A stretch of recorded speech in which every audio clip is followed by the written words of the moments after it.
इतना साइको आदमी है वो। मुझे पता है कि एक बार जब उसको रोने के लिए बोल दिया जाए, जब भी वो रो देगा। जब उसको उसे रोते रोते हंसने के लिए बोल दे, रो के हंसता रहता है। मेरे को मार मार के वो आदमी हंसता था। मुझे नहीं पता, मुझे नहीं लगता कि कोई नॉर्मल इंसान किसी को दर्द देके खुश होता होगा। हजारों पंचायतें हुई हमारी, और उन पंचायतों में हमेशा मेरे को बोला जाता था कि मैं ना बोलूं। मैं चुप भी रही। मैंने उसके जुल्मों के खिलाफ आवाज उठाना भी बंद कर दिया।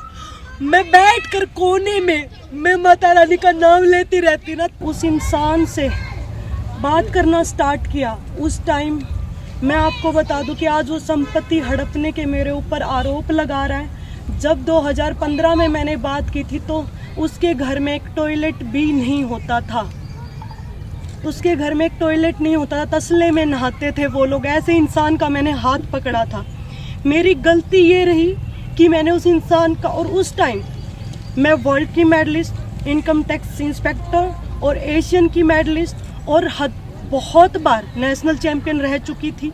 और उस टाइम दीपक हुड्डा इतना बड़ा चेहरा नहीं था। वो नेशनल खेला था लेकिन नहीं, वो इंटरनेशनल प्लेयर था। अगर मुझे पैसे का लालच होता तो मैं क्या उस इंसान का हाथ पकड़ती उस टाइम? आप लोग बता दीजिए, क्या मैं पकड़ती उस इंसान का हाथ? उस इंसान के ने हमारे दिलों में सिंपैथी गेन की। 2016 में उसके लीग के पैसे आए और जैसे हमारा उसने विश्वास भी जीता, मेरा और मेरे माता पिता का। हम उस पर ब्लाइंडली फेथ करते थे क्योंकि मेरे मम्मी पापा को वो ऐसे बोलता, मेरा माँ बाप नहीं है तो आप ही मेरे माँ बाप हो। और उस टाइम हमने उसके ऊपर बिल्कुल ब्लाइंडली फेथ किया। मेरा अपने रिश्तेदारों के, उसने जो पैसे लिए हमसे, जो उसके रिश्तेदारों के दोस्तों के खातों में ट्रांसफ़र करवाए हैं, जो पैसे उसने सैलरी के नाम पर मुझे दिए हैं, कैश भी लिए हैं उसने। मैं कैश के अलावा आज भी मैं उस इंसान से ऑन रिकॉर्ड 20 से 30 लाख रुपए ऑन रिकॉर्ड भी मांगती हूँ। लेकिन उसने क्या किया, मेरे को बदनाम करने के लिए ऑन कि मीडिया में कुछ भी बोल दो, आपको है ना, आपको कोई भी सबूत देने की ज़रूरत नहीं है। उसने ये सोचा ताकि वो मेरे को बदनाम कर सके। और आजकल उसने अपना यूट्यूबर्स को बोलकर इनडायरेक्टली वीडियोस डलवा रहा है, कैंपेन चलवा रहा है। आजकल वो झंडे लेकर खड़े हैं कुछ कि आजकल तो लड़कियों का काम हो गया है, एलुमनी के लिए तलाक मांगती है।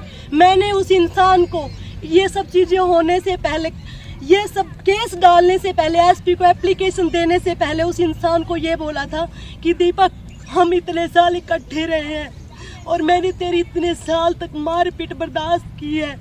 तूने मेरे साथ इतनी जो जात तक की है, मैं अब बर्दाश्त नहीं कर सकती हूँ।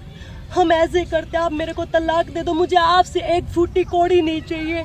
लेकिन मैं नहीं चाहती कि मीडिया में आए ये चीज़ें। तो फिर उसने मेरे को छोड़ा नहीं और मेरे को वो टॉर्चर करता रहा।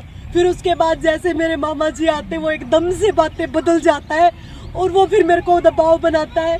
वो ऐसा इंसान है, बोलते बोलते एकदम से चेंज हो जाता है। इतना साइको आदमी है वो। मुझे पता है कि एक बार जब उसको रोने के लिए बोल दिया जाए, जब भी वो रो देगा। जब उसको उसे रोते रोते हंसने के लिए बोल दे, रो के हंसता रहता है। मेरे को मार मार के वो आदमी हंसता था। मुझे नहीं पता, मुझे नहीं लगता कि कोई नॉर्मल इंसान किसी को दर्द देके खुश होता होगा। मुझे नहीं लगता कोई, क्योंकि नॉर्मल इंसान किसी के दुख में दुखी होता है, सुखी नहीं होता है, हंसता नहीं है। वो मेरे को मार मार के हंसता था। तो चुनाव से पहले जो चंडीगढ़ से हम आ रहे थे, उसने मारपीट की। मैंने जाने से घर वालों को सख्त मना कर दिया था। और मैं आपको बता दूं, उससे पहले 2022 में मैंने सुसाइड अटेम्प्ट किया था उस इंसान से, इतनी परेशान होकर।